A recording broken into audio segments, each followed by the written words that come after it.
Hey everyone, Ryan from Fret Dojo here. In today's video, I'm going to be talking about 3 big mistakes that I see beginner jazz guitar players make and how you can fix them. Now these are 3 easy fixes you can make today to get yourself on the right path to learning jazz guitar.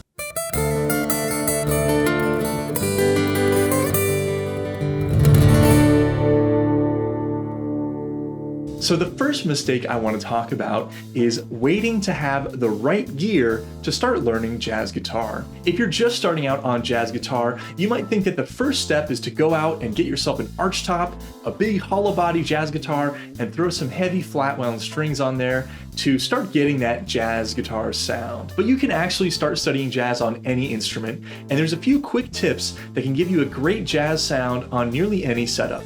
So if you watched our last video on 5 Jazz Pro chord tricks, you might have noticed I'm playing this really standard Telecaster as opposed to a more traditional jazz guitar. And so that's to demonstrate that you can get a jazz sound out of pretty much any instrument with just a few quick adjustments. So first, I'm rolling off some of the high end using the tone controls on my guitar and the amplifier I'm playing through. So I have the treble set really low on my amplifier, meaning I'm rolling off a lot of that bright high end. And then I'm also rolling off a little bit of tone on the Telecaster here. And so that can help me get that warm sound.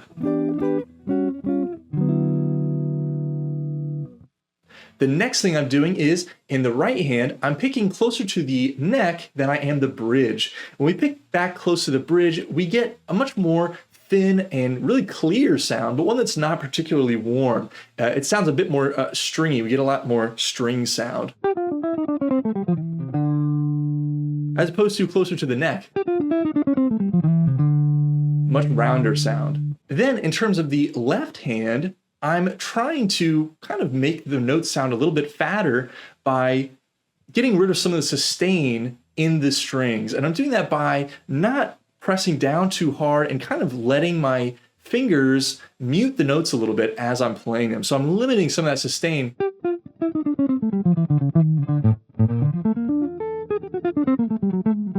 Which I think really helps to get a sound closer to how you might sound with heavier strings. Another thing is keeping a lighter touch in the right hand. When I really hit the strings hard, it gives you a lot of snappiness that really comes from a lighter sounding string.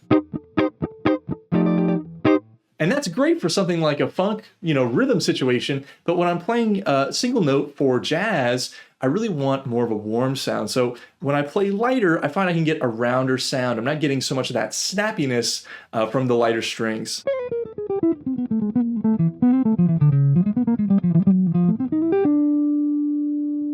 This is an easy mistake to make, and it's kind of the classic guitar player trap of thinking there's just one more piece of gear we need in order to attain the kind of skills or sounds we're going for. And I'm assuming I need it right away. I remember when I was in college thinking that I needed to get a big, wide guitar strap like George Benson in order to get his kind of playing posture. Now, if you've been checking out jazz guitar for a while and you want to invest in a more traditional setup, you can still do that down the track. But the key here is to not let gear get in the way of studying jazz guitar. The second mistake I want to talk about is not listening to jazz music. Now, this is a mistake I often see with new students. They're interested in jazz guitar, maybe they're checking out chord voicings or transcribed licks, but they're not actually seeing the real-world applications of those ideas on albums and recordings. The truth is, listening is absolutely essential to any kind of growth playing jazz guitar. Just like any language you would want to learn, you need to immerse yourself in it to see any growth. Working from handouts and diagrams, written out solos, and even video lessons like this one are all great, but none of them are a substitute for actually going in and internalizing legendary recordings. In fact, the idea of jazz education and a jazz curriculum is a relatively new idea. Back in the day, listening to your favorite record over and over again was the way you learned how to play jazz. And we know this from stories of people like Charlie Parker and Wes Montgomery absolutely wearing out their favorite records until they could play all of the stuff they heard. So for this tip, I have 3 great albums I can recommend you to get you started listening to jazz music. First the incredible jazz guitar of Wes Montgomery. This is an all-time favorite record, and it's one that you'll go back to again and again if you enjoy that kind of style of hard bop jazz guitar. The second one, Relaxin' with the Miles Davis Quintet. This is another legendary recording that features a great selection of standard tunes and shows you a golden age of one of Miles Davis's great bands. And lastly, this is kind of a personal pick, Grant Stand by Grant Green.